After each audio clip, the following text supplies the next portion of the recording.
میں تذکرہ کرنے لگا ہوں اس عظیم شخصیت کا جن کا تذکرہ کرنے سے پہلے اکابرین امت وضو فرما لیا کرتے تھے۔ داماد رسول، شوہر بطول، چیف جسٹس آف ریاست مدینہ، مشیر جناب ابوبکر عمر عثمان، خلافت راشدہ کے چوتھے مہم و منیر، امیر المؤمنین، شہنشاہ روحانیت، باب العلم، تلوار کے دھنی اور دل کے غنی، حسنین کریمین کے جنت کے دروازے، زہد و تقوی کی سند، عاشق شاہ شریک عشرہ مبشرہ، سسر فاروق اعظم، راضی برضائے الہی، آغاز سلسلہ ولایت، سلطان الفقراء، ابو الحسن، ابو تراب، صاحب ذوالفقار، شیر خدا، حیدر کرار، جناب سیدنا علی المرتضیٰ رضی اللہ تعالی عنہ۔ آپ 13 رجب المرجب کو دنیا کائنات میں تشریف لائے۔ جناب رسول اللہ صلی اللہ علیہ وسلم نے فرمایا نماز مومن کی معراج ہے، اور پھر جناب سیدنا علی المرتضیٰ نے یہ کر کے دکھایا۔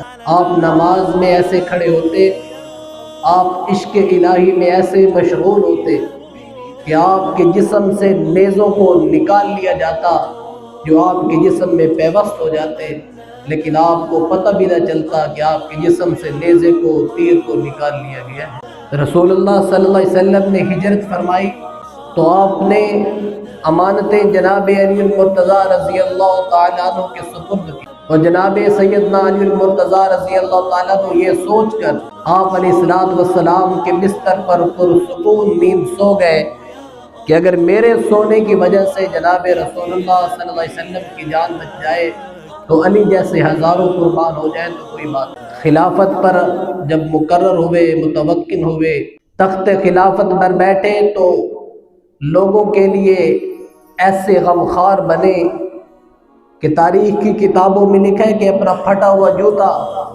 اپنے گھر کے باہر بیٹھ کر سلائی کر رہے تھے۔ ایک سائل گزرا، وہ آپ کے پاس بیٹھ گیا، کچھ باتیں کی، پھر کہنے لگا مجھے بھوک بڑی لگی ہے، 3 دن کا فاقہ ہے، اگر کھانا مل جائے تو بہت بڑی بات ہے۔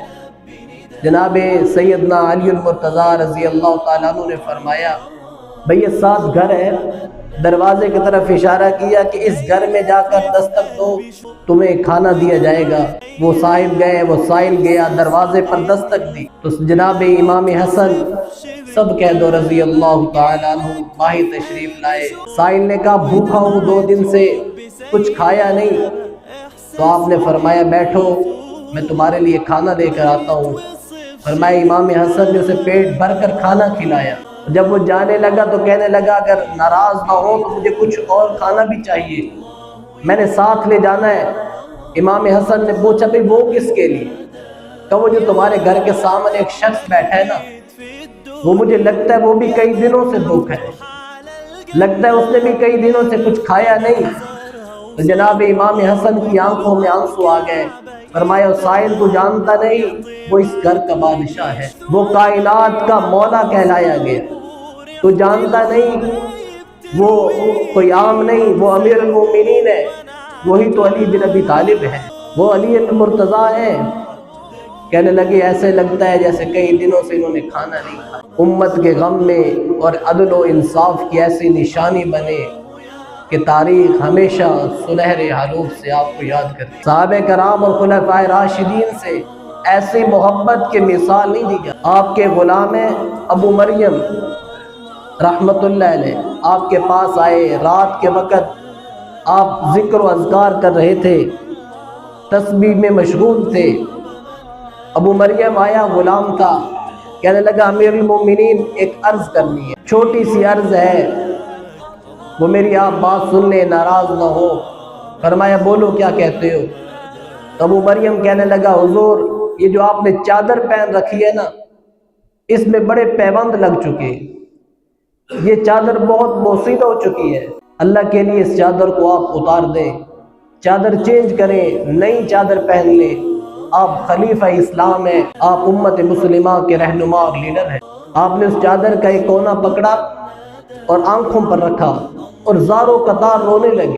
ابو مریم کہتے ہیں میں شرمسار ہوا کہ کاش میں یہ بات نہ کرتا، اور کہا امیر المومنین اگر مجھے اس بات کا علم ہوتا کہ میرے اس بات کہنے سے آپ کو اتنی تکلیف ہوگی، آپ اس قدر زاروں قطار روئیں گے، تو میں آپ کو کبھی یہ نہ کہتا کہ آپ چادر اتار۔ آنسو رکے اور کہا تم جانتے نہیں ہو یہ چادر مجھے میرے خلیل نے دی، اور دن جیسے گزرتے چلے جا رہے ہیں مجھے اس چادر سے محبت بڑھتی چلی جا رہی۔ انہوں نے پوچھا جی آپ کا خلیل کون ہے؟ کہا میرے خلیل جناب عمر بن خطاب رضی اللہ تعالیٰ عنہ نے مجھے یہ چادر دی۔ عمر بن خطاب رضی اللہ تعالیٰ عنہ نے مجھے یہ چادر دی، اور انہوں کو ان کے خلیل جناب رسول اللہ صلی اللہ علیہ وسلم نے یہ چادر۔ مجھے اس چادر سے یہ نہ کہو کہ میں یہ چادر اتار دوں، مجھے اس چادر سے بڑا پیار ہے کہ یہ میرے خلیل نے مجھے دی۔ سخاوت میں اپنی مثال آپ تھے۔ آپ کو امیر المومنین جناب عمر فاروق رضی اللہ تعالیٰ عنہ نے ایک زمین دی عطیہ میں، یعنی کہ ایک باغ تھا، کہ آپ اس میں کنواں کی کھدائی کروا لیں، یہ بہت اعلیٰ قسم کی زمین ہے، آپ کو بڑا نفع دے گا۔ آپ نے مزدوروں کو کہا بھئی کنویں کی کھدائی کرو۔ کنویں کی کھدائی شروع ہوئی، ابھی کچھ گھنٹے ہی گزرے تھے کہ دو مزدور دوڑے دوڑے آئے، خوشی سے آئے، کہنے لگے امام المتقین مبارک ہو، آپ کے باغ میں سے، آپ کی زمین میں سے ایک چشمہ نکلا ہے، بڑا ٹھنڈا پانی ہے، میٹھا پانی ہے، خوشبودار پانی ہے، مبارک ہو۔ آپ نے فرمایا بھائی مبارک تو اسی کو ہو جو اس کا اصل وارث ہے، خوشخبری اسی کے لیے جو اس کا حقیقی وارث ہے۔ پھر فرمایا لوگوں اللہ گواہ ہے اور اس کے بعد تم میرے سارے گواہ ہو، یہ میں نے زمین اور یہ چشمہ اللہ کے راہ میں صدقہ کر دیا، اور میں نے یہ صدقہ اس لیے کیا ہے کہ کل قیامت کے دن جس دن بہت سارے چہرے سفید ہو جائیں گے خوشی کی وجہ سے، کامیابیوں کی وجہ سے، اور بہت سارے چہرے سیاہ ہو جائیں گے ناکامیوں کی وجہ سے، میرا جی چاہتا ہے میں اس صدقے کی وجہ سے اللہ مجھے جہنم کی آگ سے بچا لے، جہنم کی آگ مجھ سے دور کر دی جائے، یہ صدقہ میں اس لیے کر رہا ہوں۔